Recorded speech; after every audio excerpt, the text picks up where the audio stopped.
রাইসা এবার স্বপন চাচার হাতে মার খাবে আগামী পর্বে। বিস্তারিত জানতে সম্পূর্ণ ভিডিওটি দেখতে থাকুন। আসসালামু আলাইকুম প্রিয় দর্শক, সবার কি অবস্থা? হাজির হয়ে গেলাম দীপ্ত টিভির নিবেদিত ভালোবাসার আলো আঁধার নাটকের ৩৫৪তম পর্বে কী সব ঘটতে চলছে তার অগ্রিম খবর নিয়ে। অলরাইট, এই পর্বটি আসলে কেউ মিস করবে না, কারণ এই পর্বে আপনারা দেখতে পারবেন রাইসাকে দেখা যাবে মাঝরাতে তার অনেক বেশি ক্ষুধা লাগবে এবং সে তার রুমে খাবার খোঁজ করবে যে কোথাও কোনো খাবার আছে কিনা, কিন্তু কোথাও কোনো খাবার খুঁজে পাবে না।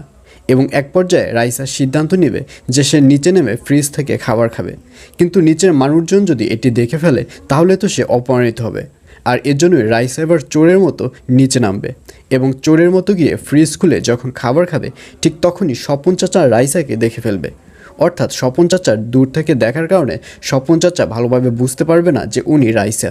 তখন স্বপন চাচা ভাববে যে উনি চোর, আর এটি ভাবে ধীরে ধীরে স্বপন চাচা তার কাছে যাবে এবং স্বপন চাচার হাতে যে গামছাটি থাকবে সেটি দিয়ে তার নাক মুখ আটকে ফেলবে এবং অনেক কিল ঘুষি মারবে এবং চোর চোর বলে চিৎকার করবে।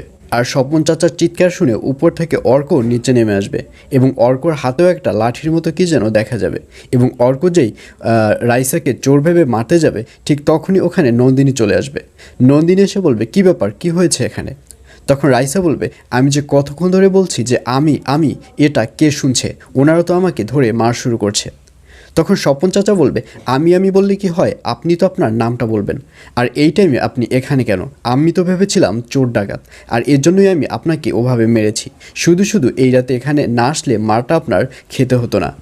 আর এই কথা শুনে নন্দিনী বলবে, ও আচ্ছা তাই, যা হবার তা তো হয়ে গেছে, আপনি ওনার জন্য খাবার রেডি করুন। আর এই কথা শুনে রাইসাকে দেখা যাবে সে রেগে যাবে। রাইসা বলবে, না, কোনো খাবারের দরকার নেই। আর অন্যদিকে সকালবেলা নন্দিনী যখন টেবিলে স্বপন চাচাকে নিয়ে খাবার সার্ভ করবে ঠিক তখনই কলিং বেলে ক্লিক পড়বে এবং স্বপন চাচা যখন দরজা খুলবে তখন দেখা যাবে রাইসার সেই উকিল, এবং নন্দিনীও রাইসার সেই উকিলকে বাড়িতে আসতে দেখে অবাক হয়ে যাবে। নন্দিনী বলবে, কী ব্যাপার, আপনি এখানে? তখন সেই উকিল বলবে, আমারও তো একই প্রশ্ন, আপনি এখানে কেন? আর তারা যখন এই ধরনের কথা বলবে ঠিক তখনই উপর থেকে রাইসা নেমে আসবে। রাইসা বলবে, উনি আমার কাছে এসেছে কেন, তোমার কি কোনো সমস্যা? আর এই কথা শুনে নন্দিনী কোনো কথা বলবে না এবং এক পর্যায়ে রাইসাকে দেখা যাবে সে উকিলকে তার রুমে ডেকে নেবে। আর এছাড়াও থাকবে আশ্চর্য সকল ঘটনা। সুতরাং সবাইকে ভালোবাসার আলো আঁধার নাটকের আগামী পর্ব দেখার আমন্ত্রণ রইল।